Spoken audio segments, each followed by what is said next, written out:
Welcome to the Siri and Beck podcast.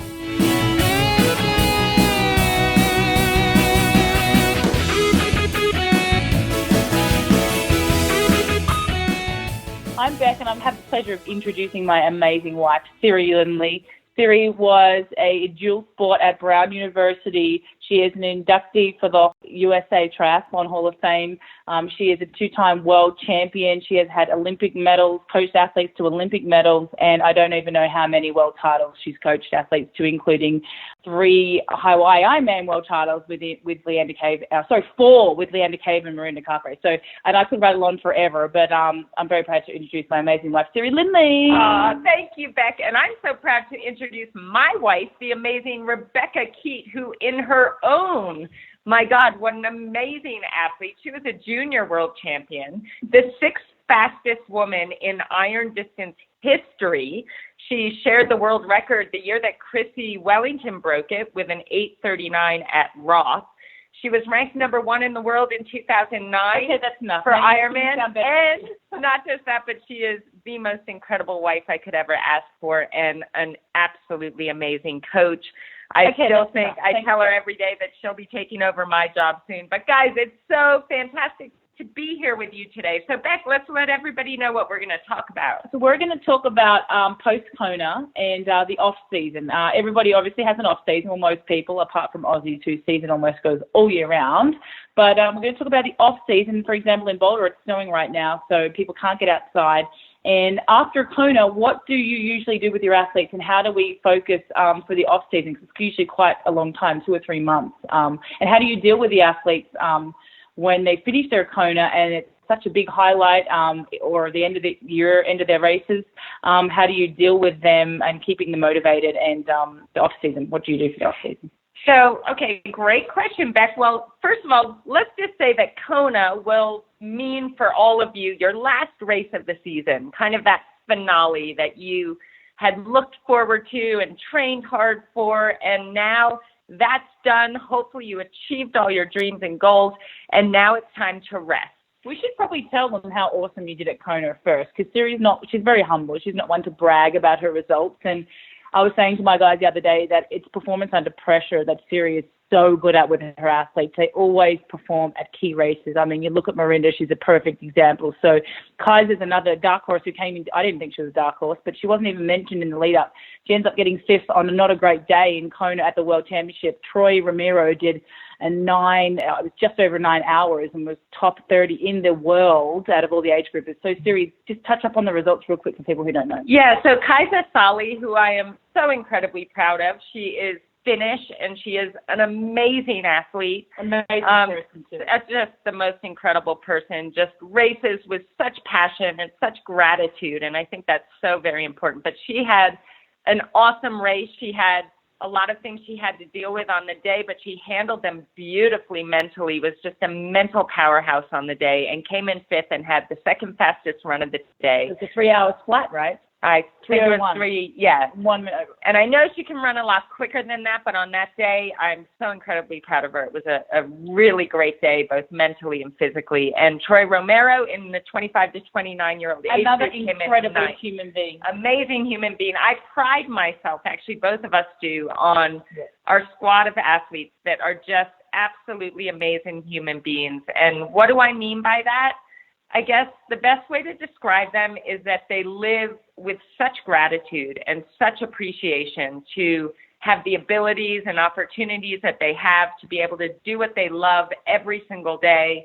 They're just after being better than they were the day before, and they're after lifting all those around them and contributing to others. So that kind of spirit, I feel, is just an incredible spirit that can help you not only achieve all new levels of performance for yourself, but really be able to contribute and make a difference in everyone else's lives.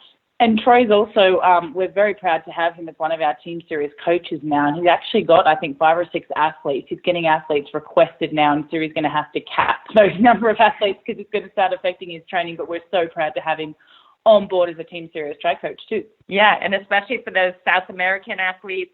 Troy's from Mexico. He speaks Spanish. It's amazing for him to be able to translate our philosophies and our training with the kind of passion that he has. It really is special.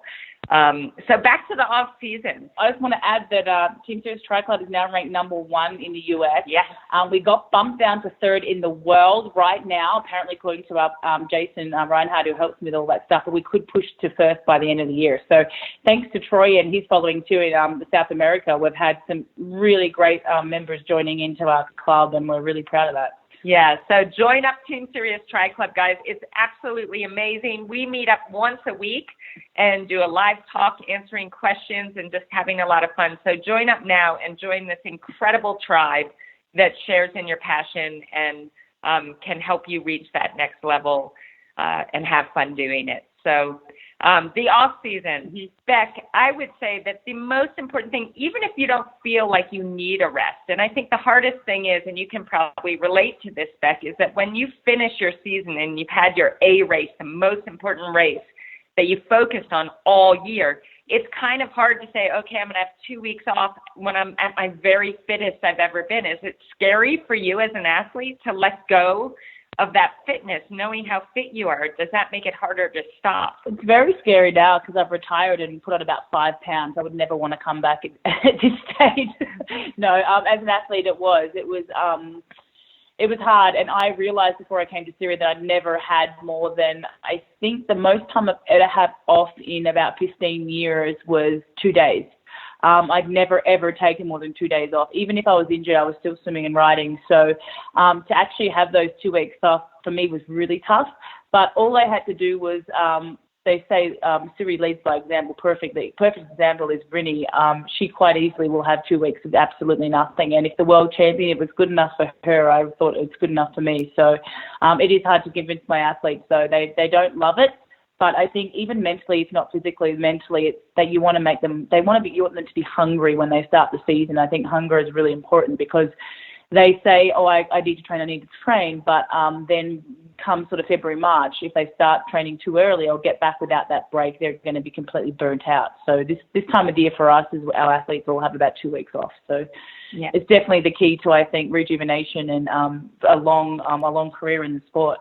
Absolutely. And just like Beck said, she said it beautifully, that time off, whether you want it or not, you need it mentally. I mean, with my athletes, usually after the first week of doing, and I mean nothing, no swim, bike, run. You can go for a hike, or you can play tennis, or you can do something you never get the time or chances to do, but it's no swim, bike, or run, and that is for 2 weeks. So after the first week, everyone's like, okay, I'm so excited, I want to get back to training, and I'm like, nope, one more week. And basically by the end of that second week, they are so desperate to get back training again, and what I've done is not only given their bodies a chance to fully recover, but I've taken what it starts feeling like in that second week is I've taken away what they love so much. I've taken away what, makes them feel great every day. I've taken away what, is one of the most important things in their life. And so when they then get that given back to them, the opportunity to train, the ability to train, it's like, oh my God, they're so excited and hungry to get back into it. And it reminds them of how much they love this sport. And I think that is the most important part. But yeah, giving your body that rest and being able to eat what you like and drink what you like, obviously, not going crazy. But that's important as well, to just have that flexibility and that freedom. So the off season, let's just go through without giving, I know we can't give away too much, but we want to be able to share our philosophies and ideas, and and our athletes fortunately do very well at staying injury free and keeping that excitement and love for the sport. So Siri's had athletes, I think Rennie's been with you for how many years? 12 years nearly now. Yeah. Karen Burks has been with you for just as long. You've got 5 or 6 athletes that have been with you. Van Vlerken, I think 7 years. Bonzi, who's done how many sub-9s? I think she's nearly up to 30. She is now at 14. So she is the most sub-9 in anywhere. Yes, in the entire world. So proud of her. And she won the Challenge Series as well this year, the Challenge ranking. Another amazing human being. Yes. Along with her partner, Pear. Absolutely. So I was saying, let's just quickly go through, without giving too much away, we can go through sort of the off-season, what you do for those 2 months, because we actually have created our 8 weeks off-season winter training. 10 weeks, actually. 10 weeks winter off-season training that we're going to make available for anybody. And I noticed you gave away a lot of her secrets in that one. So let's just go through really quick for our listeners what you would do for those sort of 8 to 10 weeks. Well, I think the important thing is that for every athlete, you want to sit down and say, okay, where am I now and where do I want to be? What is my ultimate goal? So would you go short-term and long-term goals as well? Absolutely. But it starts with, like, truthfully assessing where am I now? And then saying, where do you want to be? Do you want to be a world champion, or do you want to just be able to do an Ironman under 12 hours, or do you want to finish an Ironman? Like, where is it that you want to be? And then coming up with a plan on how are you going to get there. Now, the important thing that you need to really be thinking about this time of year is, like, why do you want this? So if someone was, say, a really bad swimmer, that was their weakness for sure, would you have them in those 10 weeks doing a 2 or 4 week swim block? Or Absolutely. Right. You need to, this is the time to work on your weaknesses. And I think for everyone, even swimmers, I've used with some of my top swimmers, I'll give them a swim block because it's an awesome way to get super, super fit without the pounding of the biking and the running. So again, it's further recovery for your body. And Ellie's a perfect example because Ellie just had, I think, nearly 8 weeks off running, came back, won her race, had an amazing race, was only a few minutes off her best run time, rode amazing, hadn't really been riding, and had just been doing a swim block. So the cardiovascular fitness obviously transfers straight over to the bike and the run. It's mostly mental and a little bit of that weight bearing on your legs if you haven't been running, but that's the perfect example. Absolutely. It just, aerobic fitness is aerobic fitness. Your body doesn't know the difference of where it's coming from or where your, what activity is bringing that to you. So for those non-swimmers, but for everyone too, I think taking a 2-week minimum swim block for non-swimmers, doing anywhere from 4 to 8 weeks of a swim block. Have still bike and run? Yes. Very little though, because as you're upping your mileage in the pool, you don't want to throw yourself over the edge by trying to bike and run the same that you always do. So the focus is definitely the swim, but again, you just have to trust and have faith that aerobic fitness is going to carry over onto the bike and run. And it does. It really does. And some of my best runs were Montreal 3 or 4, and I hadn't run for 8 weeks. So it's only a mental thing. You've got to obviously have that little bit of weight bearing for like a week or two to get that feel back. But I remember you saying to Ellie, you're going to get it back, and in 2 weeks you'll have the feel back, and after a week she had the feel back. So yeah, exactly. And actually that makes me think, Beck, that the reason why we only do 2 weeks off, and then we get people into like 2 weeks of swimming, just very moderate training, or they go right into their swim block. 2 weeks is not enough for you to lose that incredible fitness and strength that you've built up over the season. 2 weeks is, you might lose a very tiny percentage. Less than 10%. Yeah. But as long as you're able to then do, 1 session a day for 2 weeks where you're then maintaining that fitness level, you're off to a great start, because you obviously don't want to end the season at your very best and then go back all the way to square one again. So the 2 weeks is kind of the perfect number. And then I would enter in on the swim block right after that.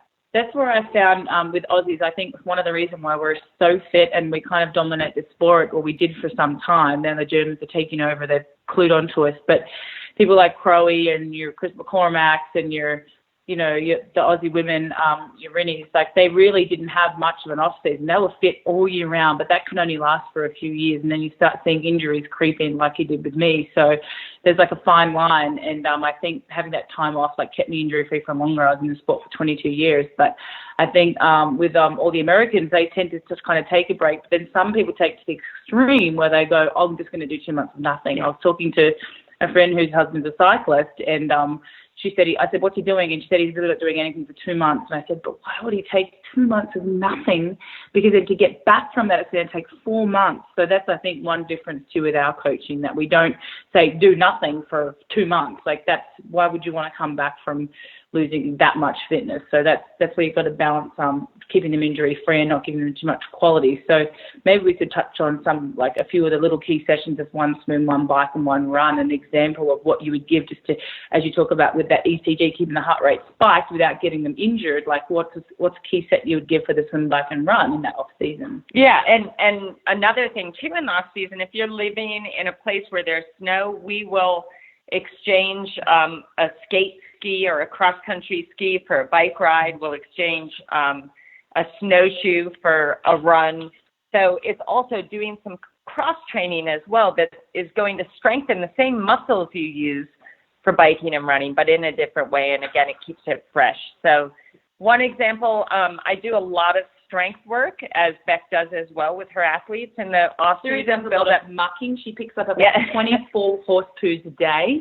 And that's what I do. It weighs about 60 pounds, so we don't really need to be doing strength work. That's how strength works. Well, that's me, though. So for you guys, the athletes, don't do that. If you're not mucking poo at home, as we are. Come to our place and muck for us. Yeah. We will love you for that.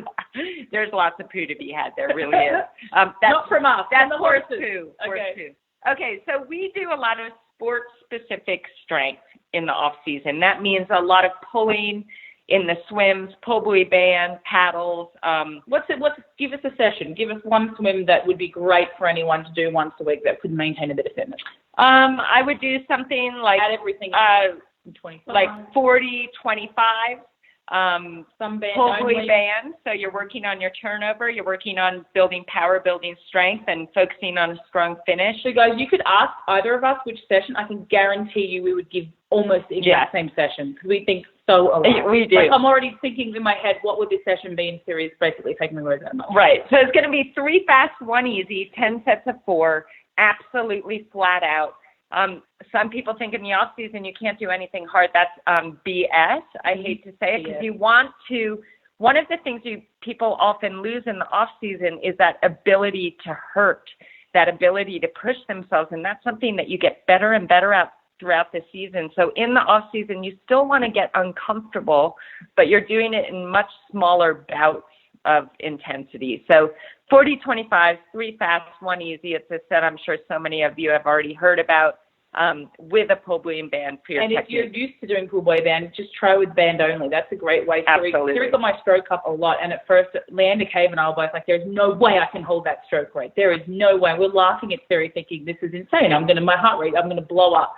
And eventually, coming from a middle pack swimmer, I remember coming out in Kona the next year after being with Siri, literally after 1 year, I came out with Jodie Swallow, and I think I nudged her out of the way to push Siri to take the swim free. So that is all from doing 25. I'm not kidding you, from having fast stroke rate and just getting fit enough to adapt to that really fast stroke rate. And it looks silly, and my stroke might not look the prettiest above the water, but it's all about power under the water, strength under the water, and band only and pull buoy band 25. If you can have the technique over that and develop 20, 40, 60, 100 of them, and yes, we do get up to 100, and that's a perfect way to keep fitness. Yeah, and Beck, you're the perfect example. I mean, Beck was a third pack swimmer, and suddenly she's first out of the water in Kona.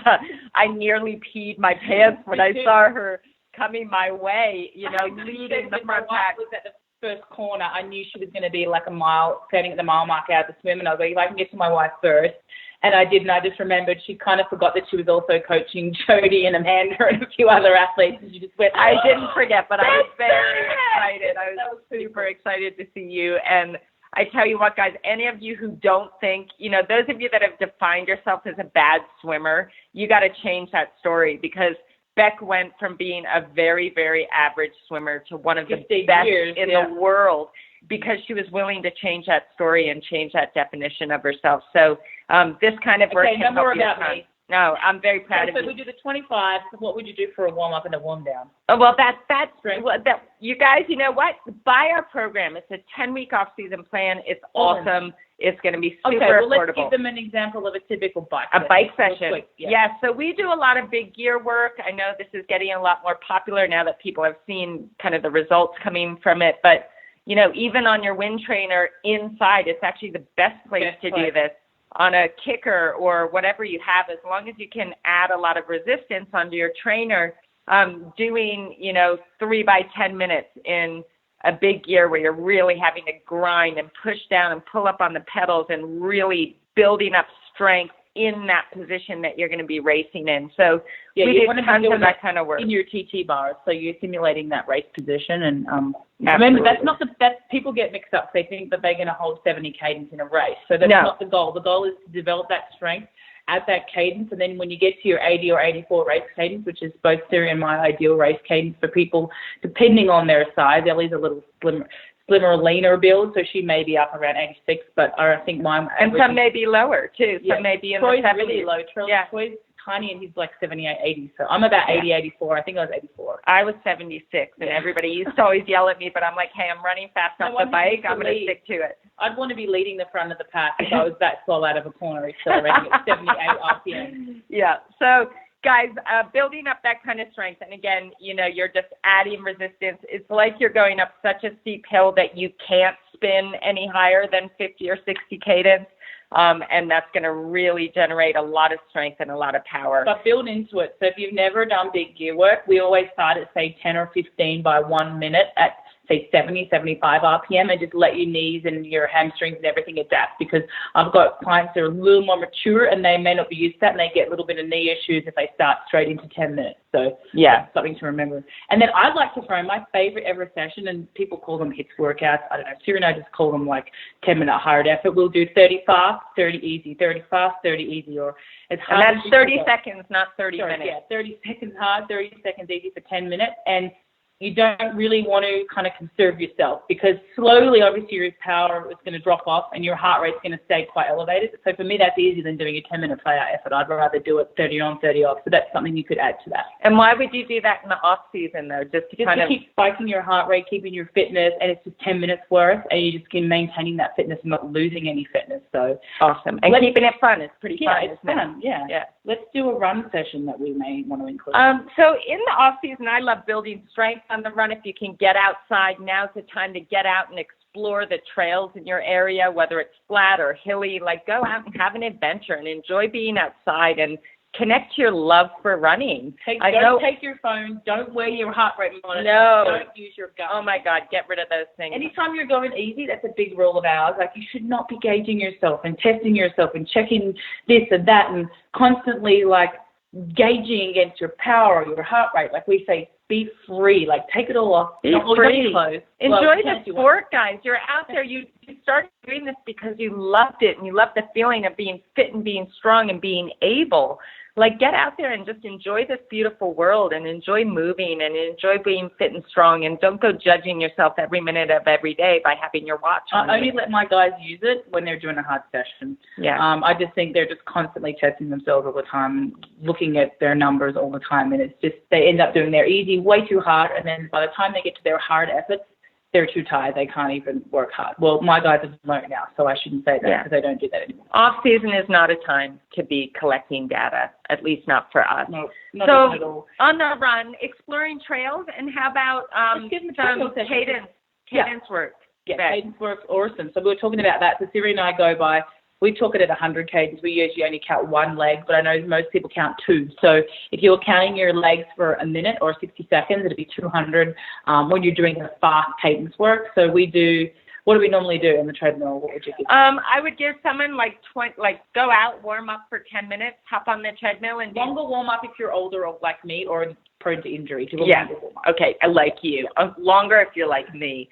And build into it. Don't start at 10 miles an hour. You want to go 8, 9, 10. And you're going to go 20 times 20 seconds fast or building to fast, and then 40 seconds either jogging super, super easy or standing still on the treadmill. But you're going to be building every 5 seconds in speed. And once you feel warmed up and you feel in your rhythm, then what you want to do is just, get to a speed that feels almost too fast, where you have to really focus on keeping your form together. And we're walking up the steps. Yes, someone's about to ring our doorbell. So 20 seconds fast, 40 seconds either easy or off for 20 minutes, and that's it. And literally, guys, the rest of the time you're out exploring trails and you're out, exploring nature and enjoying being out running. But throw in some speed like this maybe once or twice a week, and that's going to set you up perfectly for when you have to start running hard again. 2 things, guys. Off season, perfect time to reevaluate your bike. How's your setup? Get a bike fit. Make sure that everything is exactly the way that you want it now so that when you start your season, you don't have to worry about stuff like that. Make sure you're running in the right run shoes. Go to a run shop that, does assessments on a treadmill. Make sure you get the right shoe for your foot. All these little things that will allow you to start the season with everything you need the way you need it is really smart. Don't leave that out. It's an important part of the off season. And most importantly, guys, your family and friends and loved ones have supported you all year round with your passion for whatever sport you're doing. Now is the time to truly celebrate the people that you love, appreciate them, let them know how much you love them, do things for them. We all perform so much better in our lives when we're contributing to things outside of ourselves. So remember that. And give of yourself, give of your time, give of your heart, and be all that you can be for all those around you. Yes, awesome. Thank you, Siri. Thank you, everybody. Join us next month.